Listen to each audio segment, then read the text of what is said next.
First and foremost, I want to thank God for this opportunity. And I also want to say thanks to Pastor Jenny for this wonderful opportunity. And this morning, brothers and sisters, just I want to say thank you to the seminary community, for my family, my son, my wife, and then my late mother. They came here, and we once lived here, and this is like our second home. My mother passed away 4 years after she came here. My parents never went to school. They have never had a chance to go to school. They were the first generation Christian, and I am the second generation Christian.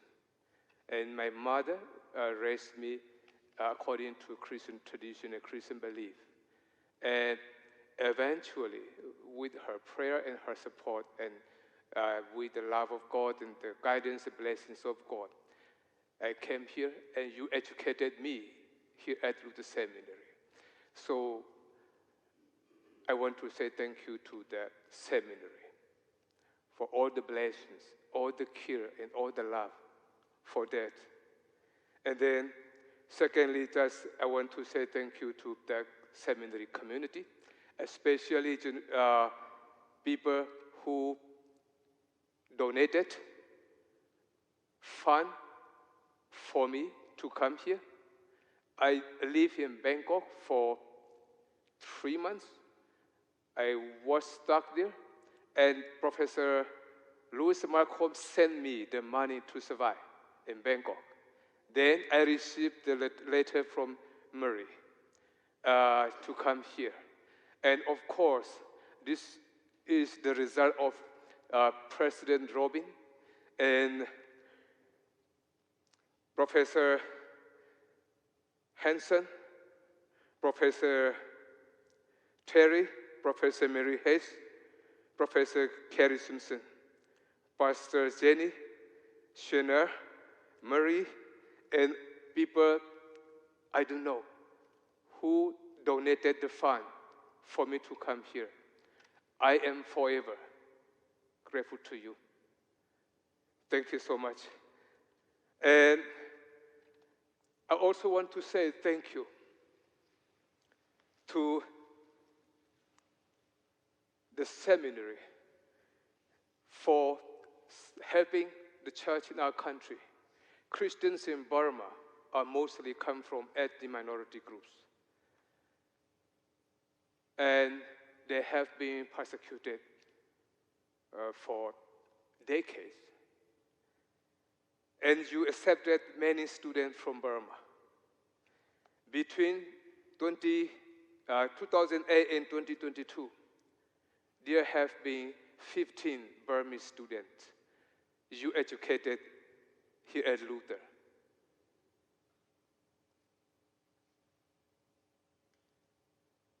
It is remarkable that there have been Burmese students at Luther every year since 2008. Even this year, 2023, you accepted my close colleague, Simon, from MIT, where I'm teaching. He will be the fourth Burmese PhD student at Luther. Thank you. Just I want to say thank you. MIT is the most important and consequential seminary in our country. And when you accepted him, and when you trained me, you invested in MIT and in the life and ministry of the church in our country. So on behalf of MIT and on behalf of the church in our country, just I want to say thank you for your contribution to the church in our country. And I also wanted to keep you updated on what is happening in our country. As you know, since 2011, our country has been in deep political crisis. 1.6 million people were displaced from home. And over 3,000 people were killed, innocent people. When I left the country, 1,800 civilians were killed. After I left the country, by March 6, 2023, 3,122 people were killed. And dozens of churches were destroyed. Village, cities, and towns were attacked with rockets or airstrike.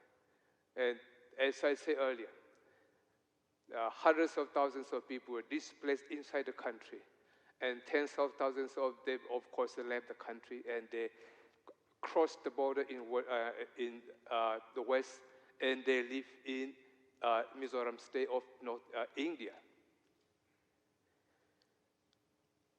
They lost their homes, they lost their village, they lost their beloved family members, and of course, they lost their future, many of them. Our situation is very tough. We don't know when this suffering will end. The future path could be very long and very difficult. But we know that we will overcome this suffering. We will eventually overcome this challenge. I went to a small town in western part of Burma called Tantang, a small hill town in western part of our country. The entire town was just reduced to rubble. They just destroyed. And 16 churches in that town were burned down. And all the residents, they left the town after the multiple residents were killed, including my former student, Jung Byak-hum. He was a pastor in that town. However, I have many friends from this place, and usually I have been in touch with them via Zoom or Facebook. I'm so amazed that they, despite all challenge and all these things, they're determined and they pray and they hope that we will come back to this place. We will rebuild this beautiful town. We will never abandon this place forever. For whatever reason, we will come back and we will rebuild and we will build again all the churches destroyed.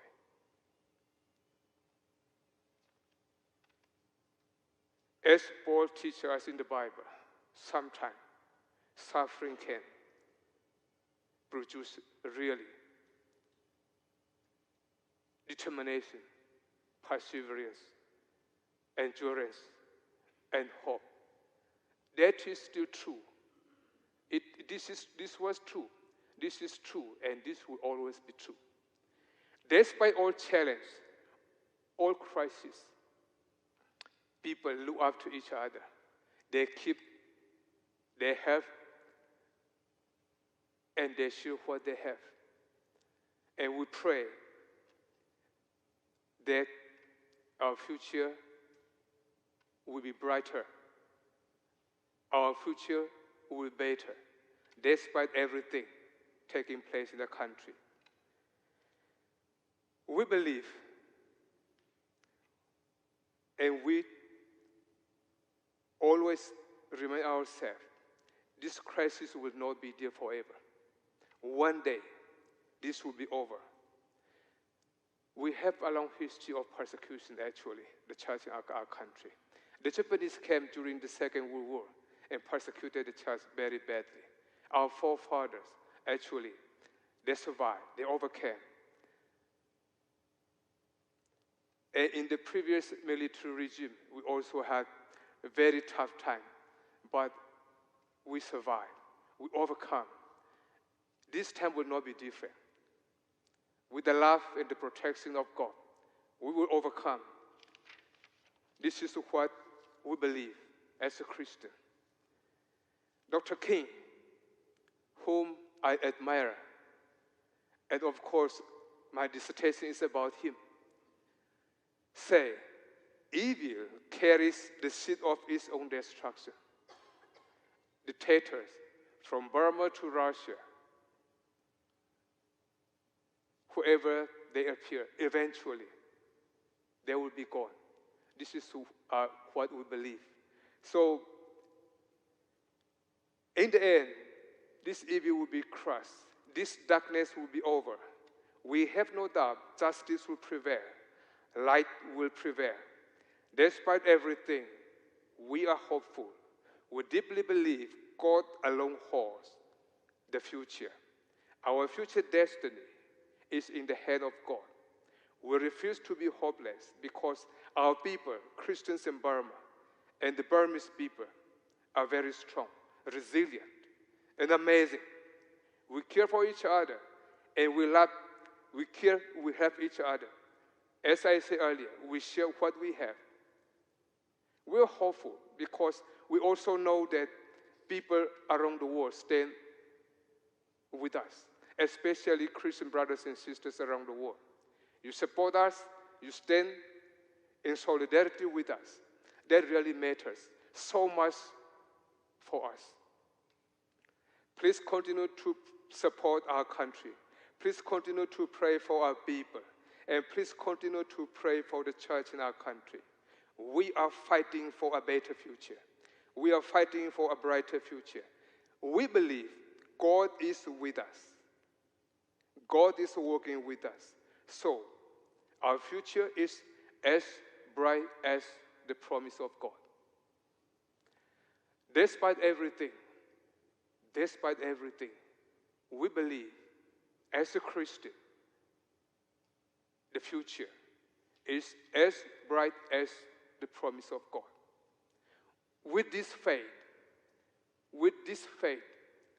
the Burmese Christian continue our journey, our faith journey. As I said earlier, 1.6 million people were displaced, and 1/3 of them are Christian, roughly 500,000. That is roughly 15% of the Christian population in the country. Again, despite all these challenges and this thing, we survived before, and this time we will survive. And our future will be as bright as the promise of God. Thank you so much for this opportunity. This is the honor I never anticipated, and I never think I deserve. So thank you very much for this opportunity. God bless Luther Seminary and all of you. Thank you so much.